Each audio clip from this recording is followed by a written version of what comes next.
anytime in the near term?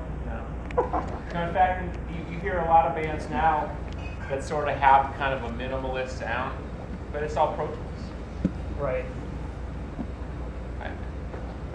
I mean, listen, it's Pro Tools. They're not, I mean, yeah, they're playing live somewhere, but you can't, if you go back and listen to a record from the mid-'80s, pre-computer, and somebody's playing acoustic, you know, whatever, bass, and then you hear that level of production and that level of tightness, then you hear a record from 2013. That's not comparable. They're using loops, no, there's nothing wrong with it. But I think it's interesting that people are putting across organic feels, organic type production, but it's not.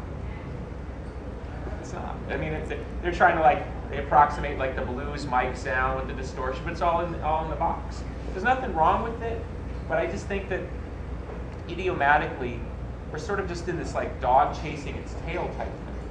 Now, every young generation deserves to have its, you know, oh, that's the bluesish band, oh, that's the prog band, oh, that's the psychedelic. I mean, you know, in the 80s we had bands like the Fuzz Tones, and even XTC did Dukes of Stratosphere. I mean, every generation deserves its genre.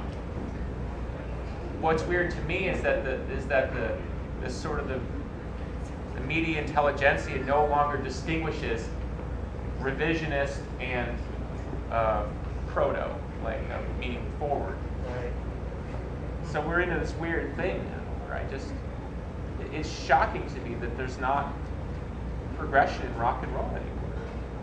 I don't know, you tell me, do you hear it? I don't hear It's it. not as real as it used to be. Nah, I listen to the same things too often. I always do laughing on the way up here, like, I'm trying to open myself up more, but there's not a lot out there. There really isn't. I keep going back to the same tried. So you hear sort of a revising of the same theme. Yeah. You know, the better version of the thing that was the better version of it. Like if you think of the last pure shift in rock alternative music, because that's my area of expertise, right? It was Korn, Limp Bizkit, rap influence, kind of the heavy grooves, right? You listen to the bands, anybody that sounds like that, they're just the better version, not better than those bands. I mean, the better clarified, if that makes sense. Not better. It's more clarified through the use of technology, the way they tighten the drums and all that stuff. But it's the same. I don't hear it. I don't hear that, which is weird to me because that movement was late '90s.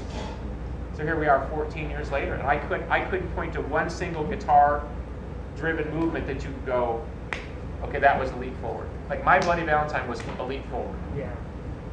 You know what I mean? It's strange to me, but I just think that.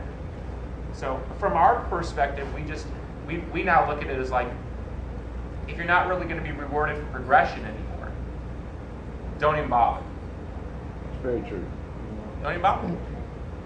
I'm sorry, if I make an album that's super risky, which I'm capable of, and it wipes out, we're dead. This doesn't exist, that doesn't exist, we're dead. So why would we risk that?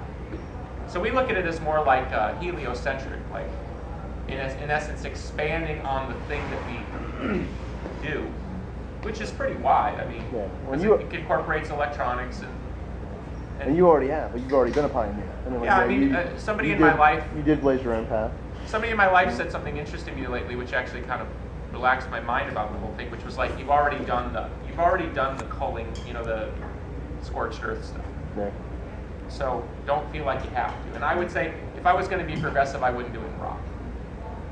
I'd do it in electronic music, or I'd do it in folk or something. But I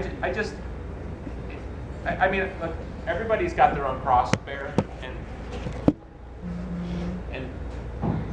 it's just strange to me that there's just this general acceptance in the public that rock and roll music is as ubiquitous as wallpaper. I mean, you can watch wrestling, you can watch NBA games, and you'll hear music beds that they use. Those aren't tracks they're licensing from bands. They have somebody go in a studio and go, yeah, give us, something like make some, and they're, if a guy in his home studio can emulate the best bands in an hour, what does that say about the best bands? know what I mean? It used to take you a couple years to figure out how to sound like, anybody. So It's kind of depressing. I don't think I honestly think look at it from a positivistic point of view. Rock and roll was an incredible, past tense, was an incredible musical movement. It changed the world. And if I'd never been born, it still would have changed the world. The Beatles changed the world. The progression, the beat, the feel of rock and roll, heavy guitar, Zeppelin, whatever, Jimi Hendrix changed the world, changed the way people look at culture. It was an incredible thing. But when you compare the impact of rock and roll music in 1950, 1960, 1970, 1980, 1990, to the 2000s, it's like this.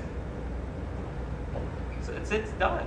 Absolutely. It's done. Doesn't mean we can't play in the sandbox. But my point, the reason I'm saying all this to you is I think it's important as artists that we not delude ourselves. Because you can waste a lot of time thinking you have to reinvent the wheel. And the fact of the matter is the general public no longer wants the wheel reinvented. The general public. And that's the difficulty.